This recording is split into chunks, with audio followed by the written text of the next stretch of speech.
Very good morning, students. We are back with our regular class lecture, and the subject is mining geology. And today's topic of discussion is the underground mining, and here are some of the books which you can use for your reference. So, what is underground mining?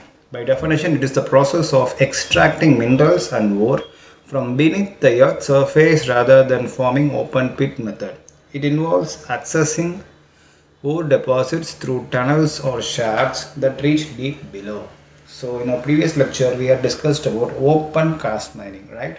Where we are talking about making a pits or larger and deeper pits to reach the mineral deposit, whereas here in this case we are using tunnels and shafts which can be driven to a long deeper depths to reach the ore body. So in general, the open cast mining where the minerals are in direct contact with the atmosphere, we are taking out or we are winning the mineral.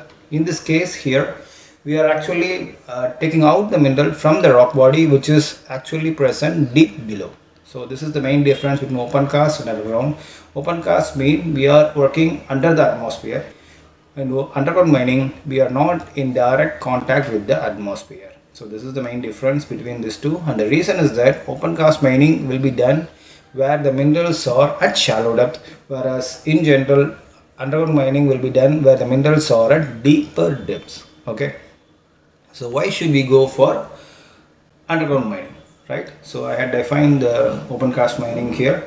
So now I am trying to explain you why we should go for underground mining. The very first point here is the ore bodies are too deeper for surface mining. As I mentioned earlier, when the rocks or the ore bodies are near the ground surface, we can go for open cast mining without any problem, as making a shallow depth pit is not much expensive, right?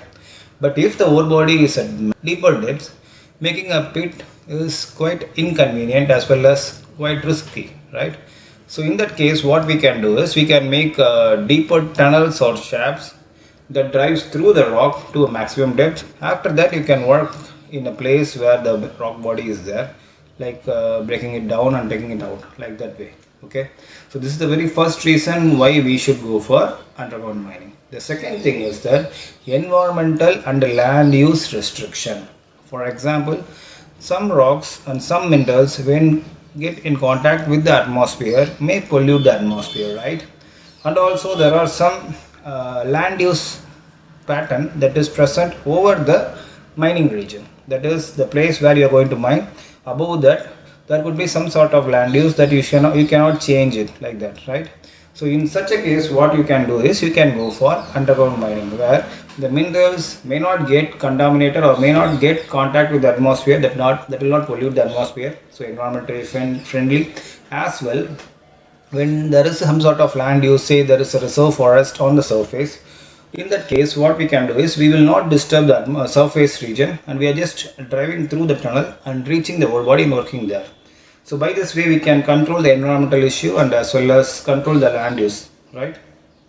The third point is safety conservation in certain terrain. Like if you are working in a hilly terrain, there will be probability of say landslides when you are making deeper depths, when you are digging out a larger portion, right?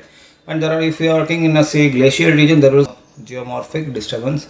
Like that, there are some sort of disturbance which cause safety hazards when you are working in a mine. So in that case, it will be preferable to work in an underground mine where safety is more convenient when rather than working in a ground surface.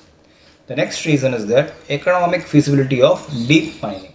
So as you move deeper in open cast mining, the expense will be very high. But when you are working in an underground mine, you are reaching the depth just with a shaft, and digging a shaft is convenient, comparatively cheaper to make a larger and deeper pits.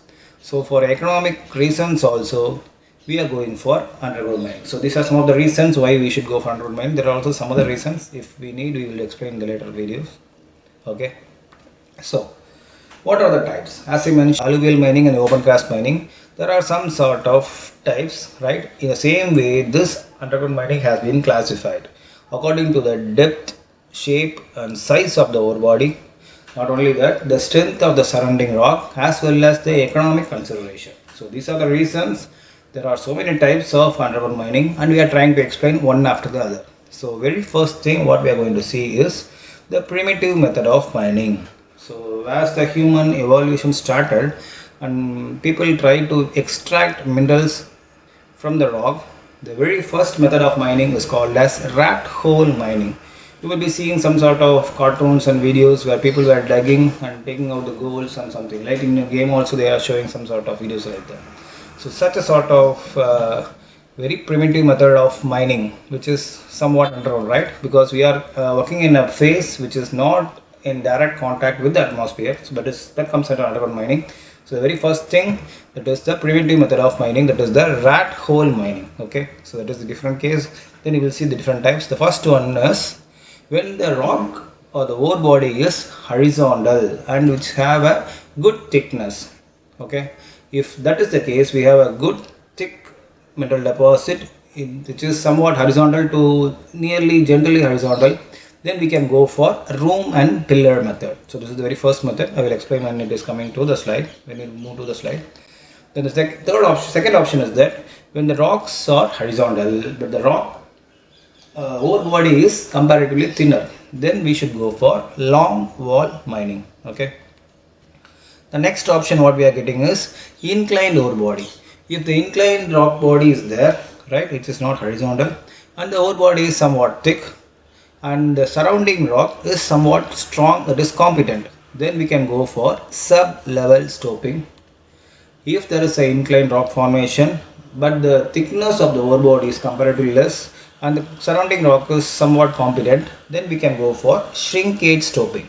Okay, if the rock body is inclined but the surrounding rock is incompetent, then what we will do is we can go for sub-level caving. Okay, and if you have a massive ore body, then we can go for block caving, and if you have irregular ore body, then we can go for cut and fill method. And there are also some other methods which are somewhat advantageous when you are using. The first one is drift and fill, where the ore body is having a longer, wider than the depth, so we can go for drift fill. Then retreat mining, which increases the profitability of the mine. Then the last one is blast mining, which is adaptable to many conditions, right? So these are all the types. We will try to explain one after the other. For this video, I'll try to cover first two headings, then we will go for the next in upcoming videos. Okay. So the first one is the rat hole mining. The rat hole mining is a primitive, labor-intensive and hazardous underground coal mining method. As I mentioned earlier, it is the primitive method where people start at mining, they will just go for digging a hole, find the mineral deposit, just take it out and sell it and make profit. That is what this type of mining method is based on. So this is called as rat hole mining. There is no any safety prevention and there is no any step-by-step method of evolving it, right? It involves digging narrow vertical pits and horizontal tunnels just large enough for a person to crawl through it, access and manually extract the coal from the thin seam that are otherwise uneconomical to mine using conventional methods. So when you are having some thin coal beds or say lignite beds or whatever it is, the thickness of the bed decides the amount of profitability. So when the thickness is very less, say when they are mentioned as a thin bed, so what we can do is we cannot spend larger amount of money to take the deposit out, right?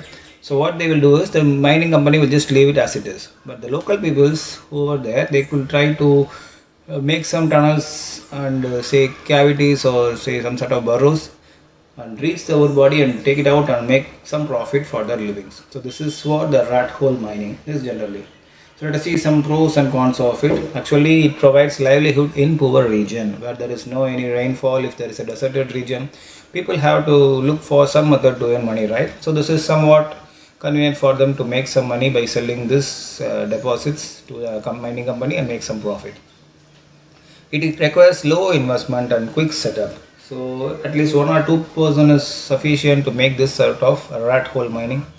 Then this is suit for thin seam and tough terrain, because when the coal seam is thin, then the companies will not come there. So the people who are there, they may make use of it. So that is why they are going for this. So when the coal seams are very thin or the beds are very thin, we cannot go for regular mining. So this is quite adapted for that.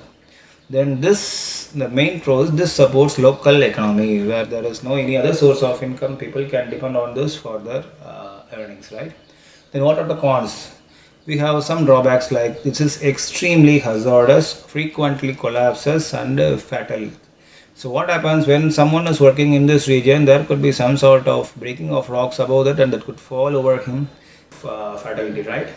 So this is the very first important drawback of this method because it is not a proper way of mining. So this was almost stopped everywhere, all over the world.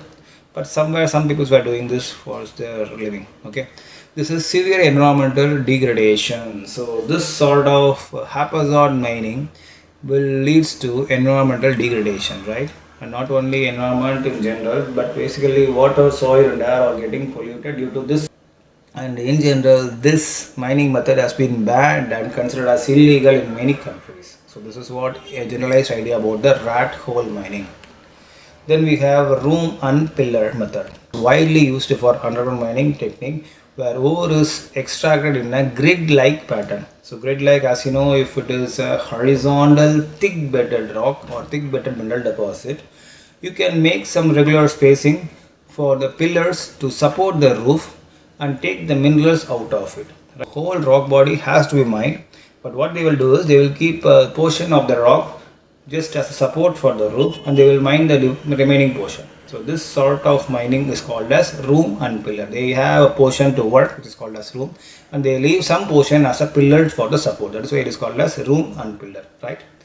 This is used in flat bedded deposits like coal and salt. So as I mentioned earlier, for a horizontal or nearly horizontal rock formation, this method is good to use. So let us see some advantages and disadvantages of this.